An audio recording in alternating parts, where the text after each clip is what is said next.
13. La procesión de Lamparilla. Se va juntando mucha gente y es preciso que organicemos la procesión, dijo muy alegre Lamparilla al oficial. Como usted quiera, le contestó, estoy a sus órdenes. Lamparilla estaba como una aleluya. Había triunfado de todos los obstáculos, mandaba en jefe, había logrado prestar a Cecilia un señalado servicio y contaba con que en la primera vez que pudiera hablar con ella o renovar sus sabrosos almuerzos en Chalco, la persuadiría a que fuese su esposa, pues estaba decidido a casarse con ella y no esperaba más que la oportunidad de enderezar el delicado negocio de los cuantiosos bienes de Moctezuma III para realizar sus deliciosos sueños de ventura y establecerse en las cercanías de Ameca como rico hacendado, en compañía de la mujer que, cada vez que la veía, le formaba nuevas y punzantes ilusiones. Si Cecilia se hubiese prestado a la más insignificante caricia, es claro que habría resfriado mucho el entusiasmo de nuestro licenciado. No había descuidado tampoco los intereses de su comadre doña Pascuala. Al día siguiente de la funesta invasión del Cabo Franco, volvió a la ladrillera, dispuso el entierro de don Espiridión y condujo a doña Pascuala, enferma todavía a causa de la cólera, del susto y también del pesar de la muerte de su marido, que al fin la había acompañado tantos años, a una casa del pueblo de Tlalnepantla, al cuidado de la familia del administrador de la hacienda de los Ahuehuetes, que se prestó de buena voluntad a acompañarla y consolarla en su gran infortunio. Jipila quedó encargada y como dueña del rancho, y como india inteligente y honrada, trató de reparar en lo posible los daños de la invasión de los militares. Tampoco había olvidado Lamparilla a los muchachos que se llevó de leva el Cabo Franco, pero sus esfuerzos habían sido inútiles hasta entonces. Rondando del ministerio a la comandancia y de la comandancia al ministerio, lo más que había obtenido era que el oficial mayor de guerra escribiese una carta expresiva a Vaninelli, mas como este jefe caminaba por aquí y por allá, según las instrucciones distintas que recibía por cada correo del gobierno, no había podido obtenerse contestación. Lamparilla además estaba como una sonaja, porque el día anterior, a fuerza de tanto subir y bajar las grandes escaleras del palacio y demoler a mañana y tarde al ministro de Hacienda, había obtenido 500 pesos a cuenta de réditos de los bienes de Moctezuma III, de los cuales se proponía dar 100 pesos a doña Pascuala, 100 a Bedoya y aplicarse 300 a cuenta de honorarios, con los cuales podía salir de algunos compromisos y comprar una sarta de perlitas para regalársela a Cecilia. Ya de paso, hemos dado algunas noticias de nuestros antiguos conocidos del rancho de Santa María de la Ladrillera. Volvamos al Puente de la Leña y a la casa de Cecilia. El secretario del juzgado fue, con la aprobación del oficial, el encargado de organizar lo que Lamparilla llamaba alegremente una procesión. Los curiosos que estaban más cerca y que no se habían querido quitar, no obstante los culatazos que de cuando en cuando les repartían los soldados que rodeaban la casa, fueron materialmente agarrados por el cuello y obligados a hacer lo que se les mandaba. Poco se perdía. Eran ensabanados sin oficio ni beneficio, y quizá algunos de los personajes misteriosos que salían de noche de las casas del callejón de la Trapana a hacer sus excursiones y fechorías por los otros barrios de la ciudad. El oficial, con espada en mano, los amenazaba con la vista y resignados y sin replicar comenzaron a trabajar. Al indio enmascarado lo sacaron arrastrando por los pies por la misma horadación, pues Cecilia no quiso absolutamente que pasase por las otras piezas ni por el patio. Pantaleona, al verlo así, con una perfecta calma dijo: «El indino, todo lo merecía este náhuatl». Al salir del agujero tropezó la cabeza del enmascarado con una piedra y se le rasgó más la herida profunda que le había hecho Pantaleona en el cuello. Siguieron tirándolo de los pies, y la cabeza monstruosa iba dando saltos al chocar con las piedras redondas de la calle. Así llegaron hasta donde estaban las escaleras. Lo amarraron en una de ellas por los pies y por el pecho y lo recargaron contra la pared del patio. La cabeza, chorreando sangre todavía, colgaba y pendía de un pedazo de pellejo. Enseguida sacaron al remero con los retazos de cachetes y de narices colgándole y empapado en agua sangrienta. Lo colocaron y lo amarraron de la misma manera en la otra escalera y lo arrimaron a la pared junto al otro muerto. Lamparilla y el oficial no quisieron ver los monstruos sangrientos, volvieron las espaldas, sacaron lumbre con sus instrumentos y se pusieron a fumar. El secretario del juzgado, acostumbrado a estos espectáculos, daba sus órdenes y apresuraba el trabajo con la más grande indiferencia. Tápenlos bien donde se debe y amárrenlos fuerte, No se vayan a voltear en el camino, tengan cuidado con la cabeza del indio que ya se le cae y es necesario que llegue entero al juzgado. Lamparilla entró a la casa a despedirse de Cecilia y de las criadas, les aseguró que no serían molestadas y que para las nuevas declaraciones él vendría por ellas en coche y arreglaría con Bedoya que fuesen a hora en que hubiera menos gente, si era posible de noche. Terminados entre tanto los trabajos preparatorios, Lamparilla organizó su procesión. Delante de un piquete de soldados, enseguida las 2 escaleras con los muertos, detrás el infeliz de don Joaquinito y el alcalde amarrados de las manos. Don Joaquinito marchaba con dificultad, vacilando y tropezando en las piedras, con la cabeza agachada para que no lo viesen. El alcalde, por el contrario, con la cabeza erguida, el paso firme, protestando de la arbitrariedad que se cometía con él y diciendo que iba a acusar al oficial y a Lamparilla y que ya verían lo que se les esperaba. Seguían a los reos otro piquete de soldados y el oficial. Lamparilla se había adelantado y tomado la acera. Seguía una multitud de gente detrás y en los costados que con dificultad separaban el resto de los soldados, formando una fila de cada lado. Así caminaron por la Santísima Santa Inés, La Moneda y Costado de Palacio. El cadáver del remero iba dejando un rastro de agua sanguinolenta e infecta que chorreaba, que atraía a los perros callejeros que entraban y salían por entre la gente y las filas de los soldados, y que iban olfateando y se retiraban a poco, como un visible disgusto, haciendo gestos y levantando las narices para que les entrase el aire y disipase las miasmas que habían respirado. La cabeza del enmascarado tanto colgaba de un lado como de otro, siguiendo el movimiento y compás del menudo trote de los que cargaban la escalera. Al fin, en uno de esos meneos lúgubres y amenazantes que asustaban y hacían retirar del balcón a las niñas curiosas que salían al escuchar el rumor insólito de la calle, la cabeza se desprendió del último pellejo que la sostenía y rodó por el suelo con una especie de violencia y de rabia, como si tuviera todavía vida y quisiese vengarse de Pantaleona. Enfrente al baluarte de palacio se detuvo la procesión, como decía Lamparilla. La cabeza del último de los enmascarados fue perseguida en su fuga, agarrada por los cabellos erizos y cerdosos, colocada sobre la barriga del cuerpo con unos cordeles que le arrebataron a uno de los cargadores que estaban en la esquina. Volvió a ponerse en marcha la horrible y sangrienta procesión y seguida de un concurso numeroso llegó a la Diputación. Las escaleras con sus muertos fueron colocadas en la banqueta del Palacio Municipal, fuera de la arquería y frente a unas docenas de coches redondos, pesados y viejos, con sus mulas flacas, devoradas por los moscones y tábanos.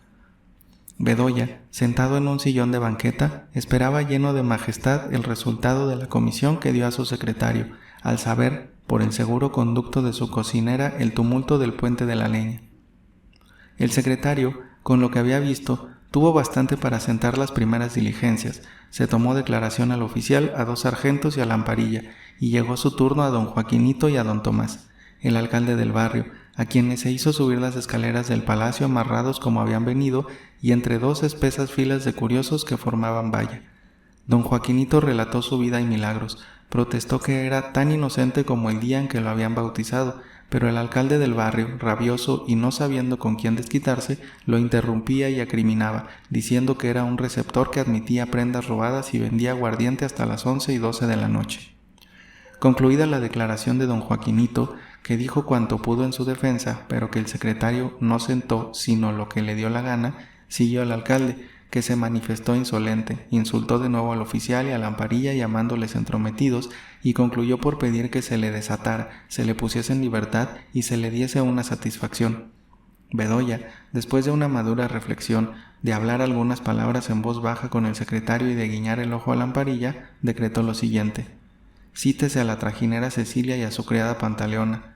Los reos y el uno, alias Joaquinito, el otro, Tomás, alcalde del barrio, serán reducidos a prisión y puestos inmediatamente incomunicados en un separo hasta que tanto termine la presente sumaria.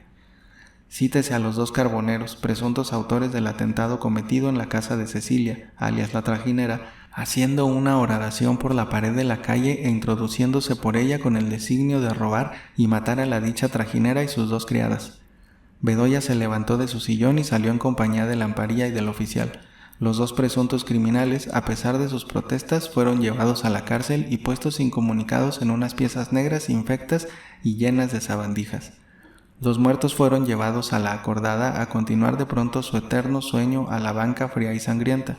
El oficial se retiró con su tropa al cuartel y los cuicos, que huyendo del tumulto se habían reunido en la Diputación, dispersaron a la multitud haciendo prodigios de valor y amenazando con sus largas espadas desnudas a todos los que pasaban.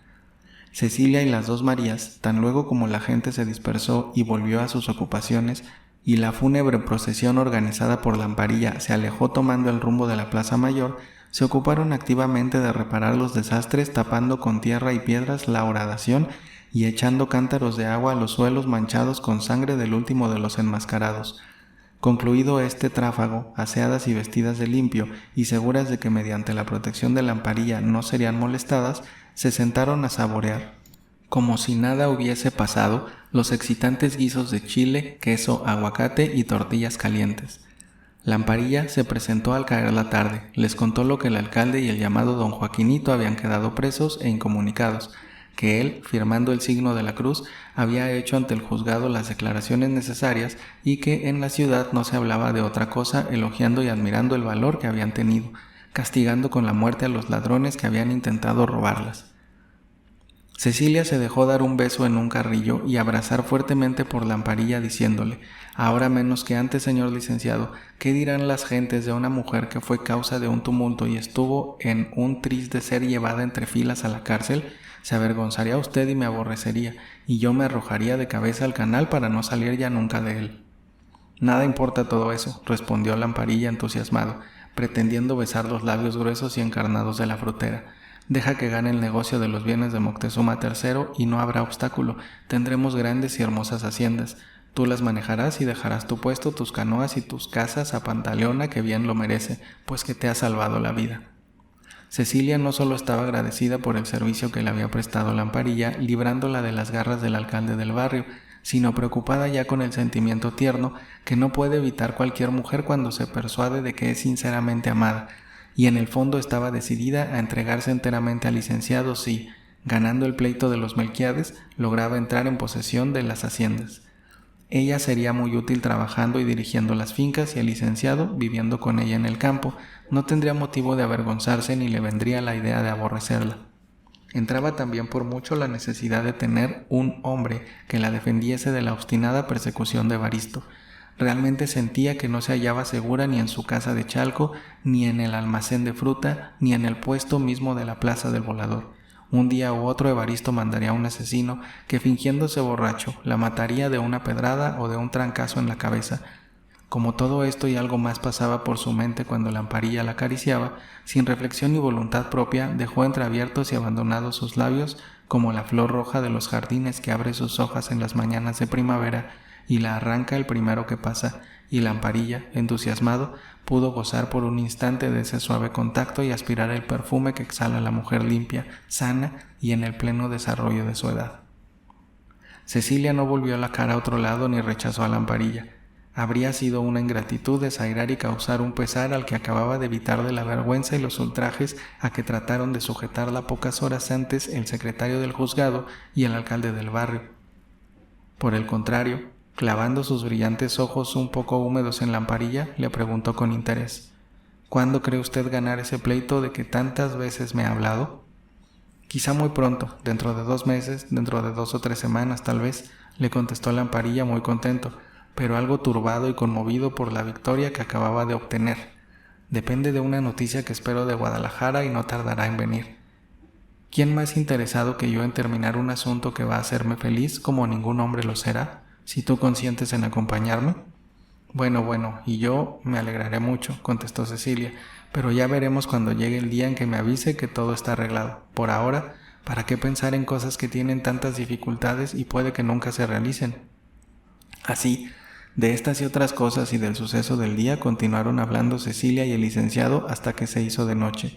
Lamparilla le aseguró que nada tenía que temer del alcalde don Tomás, pues no saldría en muchas semanas de la cárcel, que sería reclamado por la autoridad, acusado de conato de homicidio en la persona de un oficial en servicio, juzgado en consejo de guerra y condenado tal vez a ser pasado por las armas. Luego que partió Lamparilla, Cecilia se vistió con ropa modesta y oscura, y acompañada de María Pantaleona se fue a la casa del licenciado don Pedro Martín de Olañeta, a quien encontró leyendo una carta de Casilda, de la que nos ocuparemos en su lugar. La muchacha había aprovechado su tiempo en el convento, además de su especialidad para los postres, bordaba y cosía perfectamente, escribía una letra pequeña y clara, y sus cartas parecían dictadas por una persona de talento y fina educación. Don Pedro Martín estaba muy contento, recibió a Cecilia perfectamente, la hizo sentar y referir el asunto con todos sus pormenores, que ya sabía muy desfigurados por los alcances de los periódicos y noticias extraordinarias que los muchachos gritaban en las calles. «No tenga usted duda, señor licenciado», le dijo Cecilia cuando concluyó su narración, «es él y nada más que él. Aquí tiene usted el mechón de cabellos con un pedazo de casco que se quedó en manos de Pantaleón. Conozco sus mechas negras y espesas como si fuesen las mías. Desde que tuve la desgracia de darle pasaje en mi trajinera, se me grabó su figura de tal manera que parece que la estoy mirando de día y de noche, ya con bigote y espesas patillas o sin esto y rapado como un fraile, pues cambia a cada momento. Lo conozco y lo señalaría entre mil. Este hombre ha jurado acabar conmigo y concluirá por salirse con la suya si Dios no lo remedia. Señor licenciado, o yo, aburrida y desesperada, no me resuelvo un día a acabar con él. Y salga lo que salga a hacer un disparate, pues que las mujeres, una vez que nos decidimos, no nos contiene ni el puente de la leña». «No hay nada que hacer por lo pronto, Cecilia», le dijo don Pedro Martín, cogiendo con 2 dedos y con una especie de horror la mecha de Evaristo y guardándola en una caja vieja de cartón.